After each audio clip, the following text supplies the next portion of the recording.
The floor goes down in 3 hours. There's 15 rows and 15 tiles, so 225 tiles. Each one of them weighs about that in poundage, 225 pounds. Once basically the floor is ready to be taken up, we come in and we just start pulling planks left and right. 15 planks, 200 pounds each on one cart. You're getting close to about a ton on a cart. It's tiring, man. You know, you break into teams of 2 and you're responsible for a third of the floor each, because we only have 6 guys generally. And you know, 3 hours of that, it wears on you. It wears on you. You feel it the next day usually. So gym ends and they do awards, and before awards there's people in the back clocking in to clean the thing up that are literally standing there pacing in the hallway waiting for the refs or the whoever's, whatever the sport is, to take over with brooms and mops and tools and whatever. So we break this stuff down the second it happens. Tonight we are going from gymnastics into basketball.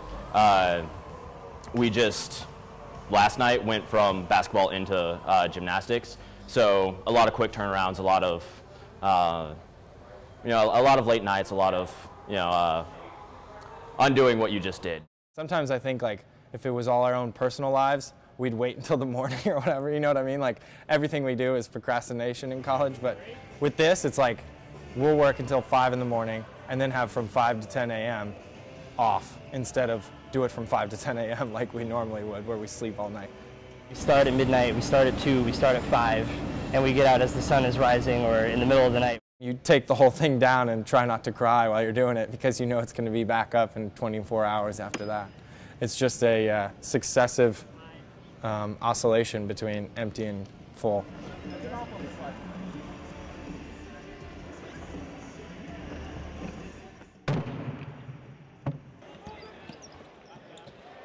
The only constants we have here are the basketball, the gym, the UAA events, the sporting events.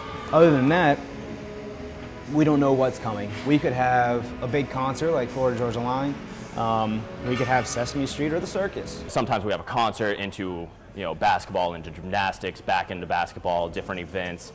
Sometimes from a speaker into a sporting event. So it's a very dynamic arena. It's intrinsic that the floor's there, but that took $584 of the company's money and 6 guys, and they wasted their Friday nights, and it's like it wasn't there a couple hours ago. I don't think the crowd really knows what goes into it. Obviously, like you said, somebody's gonna come in tonight and be like, hey, this is awesome, look at all these mats and stuff. Then they're gonna come in tomorrow and be like, hey, where'd this floor come from? We also get the question a lot, so is the basketball floor underneath all that? It's kind of funny the answers you get when you ask people, like, how do you think the floor gets down?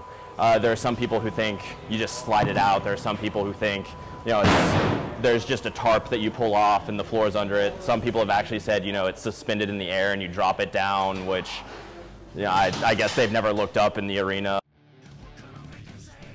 I think if everyone were to see it one time, then they'd get it. It looks like a bunch of ants in a colony when we approach the set to take apart. It makes all the long hours and all the work that you do kind of pay off when you see 50 other people working right alongside you at 2, 3 in the morning. It's definitely a different experience for a college student. I wish I could think of another way to phrase this. It's a thankless job. It's one of those that you gotta understand what you're doing, people are gonna appreciate, but they're never gonna say anything, because A, they don't know it's you, and B, why? I think their happiness and their joy is enough. The fact that we're here winning a Gator basketball game or knocking the heck out of Oklahoma tonight, I'm good with that.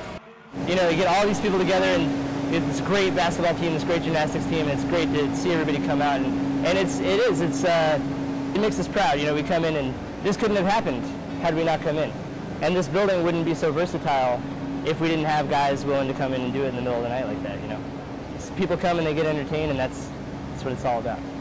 My favorite part of the job is, it's kind of cheesy, but the guys next to me, I mean, they make it fun. I feel that it's rare that you get a group of people who really care about what they're doing and really are passionate and willing to put in the hours. And when you have 50 people with you who are doing the same thing, working their butts off to make something happen, it's a really cool experience, and you definitely get camaraderie. You start to know all the other employees here, and they're all good people. They're all good workers, and it's just a blast. No matter how hard it is, no matter how much it sucks, no matter how little sleep you get, it's a damn good time. It's amazing. There's 50 student workers behind everything that goes on here, and none of them are named. Nobody has a jersey number. Nobody has anything like that. We don't play NCAA anything. We don't have scholarships. We don't have anything, but we make it all happen, and it's awesome.